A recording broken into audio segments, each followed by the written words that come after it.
আমাৰ কোনো দোষ নাই। চৰকাৰে এটা নীতি ল'ব লাগিছিল, কিন্তু এতিয়ালৈকে সেই নীতি নলৈ আমি 2012 চনৰ পৰা চাকৰি কৰি আছোঁ আৰু আমাক 2013 পৰাই আমাক ROP মতে চেলাৰী দি আছে। মানে আগত ফিক্সড আছিল, তাৰপিছত আমাক ROP মতে চেলাৰী দি আছে। এতিয়া আমাৰ যিসকল শিক্ষাগুৰু আছে সকলোৰে ফেমিলি বাঢ়ি গৈছে। প্ৰায় শিক্ষকে কি লৈছে, বেংকৰ পৰা লোন লৈছে। এতিয়া চৰকাৰে এটা হঠকাৰী সিদ্ধান্ত লৈছে, আমাক নিয়মীয়া কৰিব, কিন্তু আমাক বেতন সুৰক্ষা নিদিব।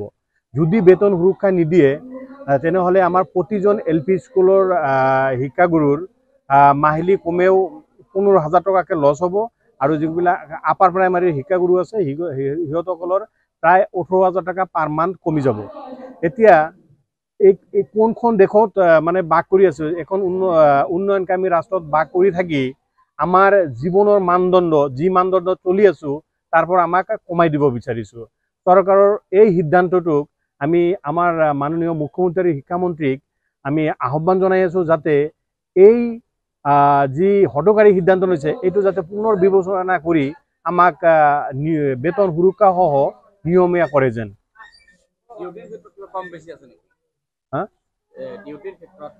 চাওক, আমি যিহেতু একেখন স্কুলত চাকৰি কৰোঁ, আমাৰ নিয়মীয়া শিক্ষকৰ যিখিনি কাম কৰিব লাগে, যিকেইটা ক্লাছ ল'ব লাগে, আমাৰ কণ্ট্ৰেকচুৱেল যিসকল শিক্ষক নিয়োজিত হৈ আছো সেম একে কাম কৰিব লাগে। আজি মই একজন কণ্ট্ৰেকচুৱেল টিচাৰ হয়, CRC হিচাপে কাম কৰি আছো। ব্লকৰ বিভিন্ন ৰেগুলাৰ টিচাৰসকলৰ নিচিনা RP হিচাপে কাম কৰি আছো। সব কাম সেম কৰি আছো, তথাপিও চৰকাৰে এটা আমাৰ ওপৰত দেখা গৈ আছে যে এটা অন্যায় কৰি আছে। গতিকে চৰকাৰক আমি আহ্বান জনাইছো, এই আমাৰ যিসকল কণ্ট্ৰেকচুৱেল টিচাৰ আছে এইসকলৰ ওপৰত যাতে কোনো ধৰণৰ অন্যায় নকৰে। আমি চৰকাৰক হাত জোৰ কৰি অনুৰোধ কৰিছো যাতে চৰকাৰে যি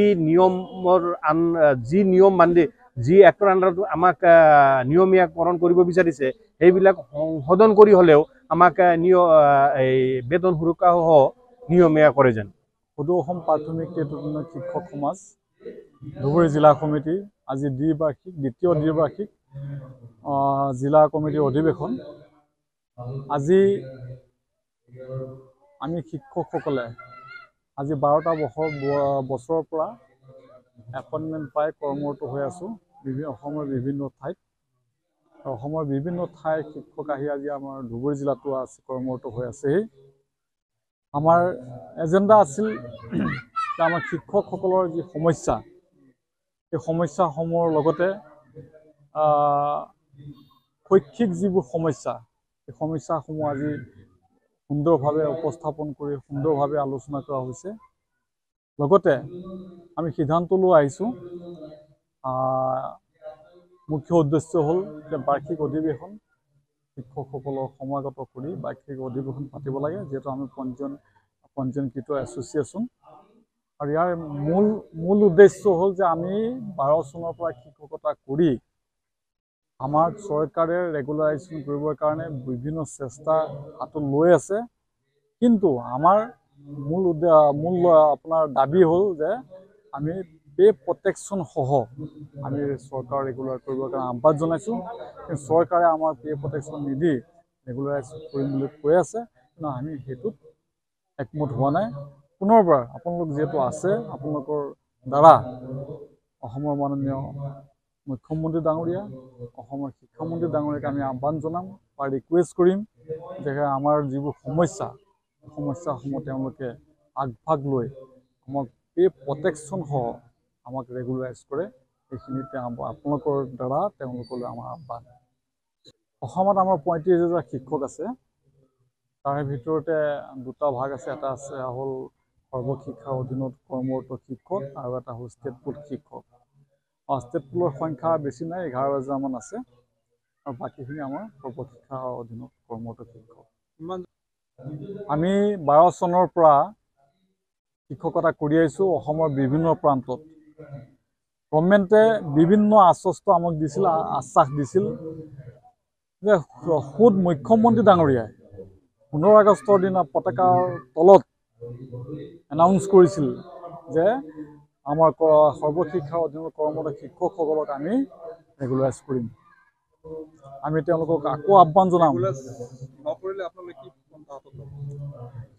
তাৰ উপৰিও যে বিধানসভাত তেওঁলোকে প্ৰস্তাৱ লৈছিলে যে এইসকল শিক্ষকক আমি ৰেগুলাৰাইজ কৰিম, কিন্তু তেওঁলোকে ৰেগুলাৰাইজ কৰাৰ স্বাৰ্থত আমাৰ পে প্ৰটেকশ্যন নিদিয়াকৈ, আপোনালোকে ক'ৰবাত শুনিছে নাই নাজানো, যে চাকৰি কৰাৰ পাছত 12 বছৰ কৰাৰ পাছত, যিকোনো চাকৰি কৰা 12 বছৰ কৰাৰ পাছত যিটো দৰমহা, এই দৰমহা গাঁথনিটো কমি আহে নে বাঢ়ে?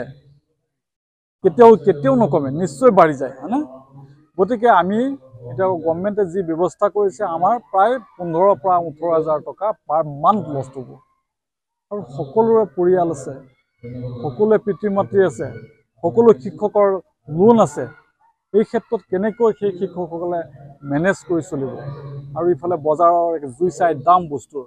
গতিকে আমি আপোনালোকৰ দ্বাৰা গভৰ্ণমেণ্টক আহ্বান জনাম পুনৰ যে আমাক পে প্ৰটেক্ট কৰি আমাক ৰেগুলাৰাইজ কৰিব লাগে।